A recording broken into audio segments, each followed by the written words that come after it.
కన్నుల పండుగలా జరిగిన శ్రీ రంగనాయక స్వామి రథోత్సవం. ప్రత్యేక పూజలు చేసి రథోత్సవాన్ని ప్రారంభించిన వనపర్తి సంస్థాన అధ్యక్షులు రాజా కృష్ణదేవరావు. కోట్ల రూపాయల నిధులతో రంగనాయక స్వామి టెంపుల్ను టూరిజం హబ్గా ఏర్పాటు చేస్తాం. శ్రీ రంగనాయక స్వామి రథోత్సవంలో ముఖ్య అతిథిగా పాల్గొన్న వనపర్తి ఎమ్మెల్యే తూడి మేఘారెడ్డి భక్తుల కోరిన కోరికలు తీర్చే రంగనాథుని దర్శించుకోవడానికి రాష్ట్ర నలుమూల నుండి తరలివచ్చిన భక్తులు. వనపర్తి జిల్లా శ్రీరంగపురం మండల కేంద్రంలో స్వయంభూగా వెలిసిన శ్రీ రంగనాయక స్వామి రథోత్సవ కార్యక్రమాన్ని కన్నుల పండుగ జరిగింది. రాష్ట్ర నలుదిక్కుల నుండి భక్తులు అధిక సంఖ్యలో తరలివచ్చి రంగనాయక స్వామిని దర్శించుకున్నారు. వనపర్తి సంస్థాన అధ్యక్షులు రాజా కృష్ణదేవరావు రంగనాయక స్వామికి ప్రత్యేక పూజలు చేసి రథోత్సవ కార్యక్రమాన్ని ప్రారంభించారు. వనపర్తి ఎమ్మెల్యే తూడి మేఘారెడ్డి ముఖ్య అతిథిగా పాల్గొని ప్రత్యేక పూజలు చేశారు. శేషవాహనుడైన రంగనాయక స్వామి రథంపై ఊరేగుతూ భక్తులకు దర్శనమిచ్చారు. భక్తుల కోరిన కోరికలు తీర్చే కొంగు బంగారమైన శ్రీ రంగనాథుని భక్తులు దర్శించుకొని తనివి తీరారు.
అందరికి నమస్కారం.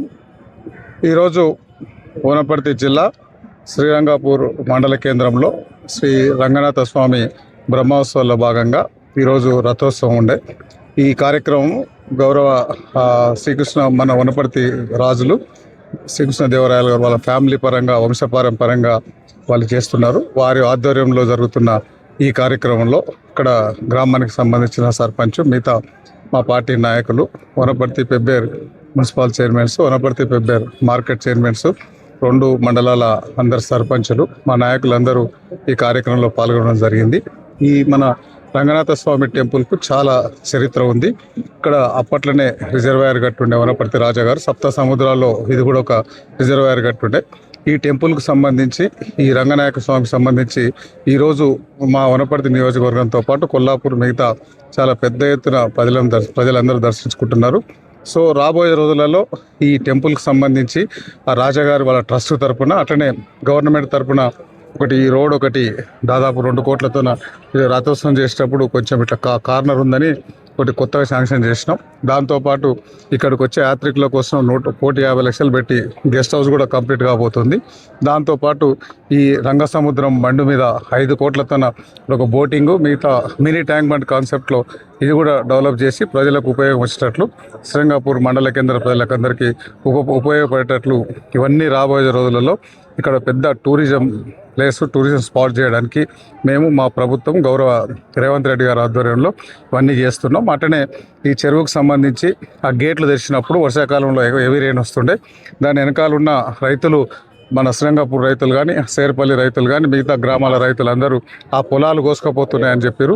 దానికి కూడా మేము 24 కోట్లతో ఇరిగేషన్ డిపార్ట్మెంట్ ద్వారా ఆ స్ట్రెంథన్ కోసం, రిటర్నింగ్ వాల్ కోసం గవర్నమెంట్కి పంపించినాం. సో ఇవన్నీ శ్రీరంగపూర్కి సంబంధించిన ఇవన్నీ చేయాల్సి ఉన్నాయి. ఈ మండల కేంద్రాన్ని రాబోయే రోజులలో టూరిజం ప్లేస్గా డెవలప్ చేసే కార్యక్రమం చేస్తున్నాం. మళ్ళొక్కసారి మా తెలంగాణ రాష్ట్ర ప్రభుత్వం గౌరవ రేవంత్ రెడ్డి గారు ఆధ్వర్యంలో నడుస్తున్న మా ప్రభుత్వానికి, తెలంగాణ రాష్ట్ర ప్రజలందరికీ, వనపర్తి నియోజకవర్గ ప్రజలందరికీ, శ్రీరంగపూర్ మండల ప్రజలందరికీ రంగనాథ స్వామి ఆశీస్సులు ఉండాలని నేను ప్రత్యేకంగా మొక్కున్నాను. Thank you. అందరికీ నమస్కారం అండి. నా పేరు విశాలి. నేను హైదరాబాద్ నుంచి వచ్చాను. మాది ఇదే ఊరు, మా నాన్నమ్మ వాళ్ళ ఊరు ఇదే. నేను ఈ ఊరు కోడల్ని కూడా. అయితే ఈరోజు ఇక్కడ రంగనాయకుల స్వామి రథోత్సవం జరుగుతుంది. ప్రతి ఏటా కూడా హోలీ రోజున ఇక్కడ రథోత్సవం ఉంటుంది. జాతర బాగా సాగుతుంది. ఇక్కడ నుంచి వలస హైదరాబాద్కి ఎక్కడెక్కడ నలుమూలలకి వెళ్ళిన వాళ్ళందరూ కూడా ఈ జాతర రోజు కంపల్సరీ ఊరికి వస్తారు. రంగనాయకుల స్వామికి మొక్కుకుంటే మనం కోరికలు తప్పకుండా తీరుతాయి. మేమైతే కంపల్సరీ జాతరకి ఈ ఊరు వచ్చి వెళ్తూ ఉంటాము. మరి ఇక్కడ గ్రామ సేవా సమితి వాళ్ళు జాతర రోజు అన్నదానం కూడా నిర్వహిస్తున్నారు. ప్రజలందరూ దేవుడి ప్రసాదం ఇక్కడ తినేసి దేవుడి దర్శనం చేసుకుని మొక్కి మళ్ళీ మొక్కు తీరినాక ప్రతి ఏటా మళ్ళీ వచ్చి మొక్కు తీరినందుకు వచ్చి మళ్ళీ కోరికలు కోరుకుని వెళ్తూ ఉంటారు. చాలా బాగుంటుంది. ఈ చెరువు కూడా బాగుంటుంది. మేము ఇక్కడే పుట్టి పెరిగి హైదరాబాద్లో సెటిల్ అయినాం కానీ వస్తూ ఉంటాము. చాలా ఆనందంగా ఉంటుంది ఈ ఊరికి వస్తే. ఈ గుడి కూడా చాలా పురాతనమైన గుడి. దీనికి మంచి చరిత్ర ఉంది. ఈ గుడికి అందరూ వచ్చి దేవుడి దర్శనం చేసుకోండి. ఈ గుడిని చూసి వెళ్ళండి. చాలా షూటింగ్ అవుతూ ఉంటాయి ఇక్కడ. సినిమా హీరోలు వాళ్ళు కూడా ఇక్కడ పెళ్లి చేసుకోవడం జరిగింది. సో చాలా బాగుంటుంది. రంగనాయకుల స్వామి ఆశీస్సులు అందరికీ ఉండాలని నాకు అవకాశం ఇచ్చినందుకు థ్యాంక్ యూ.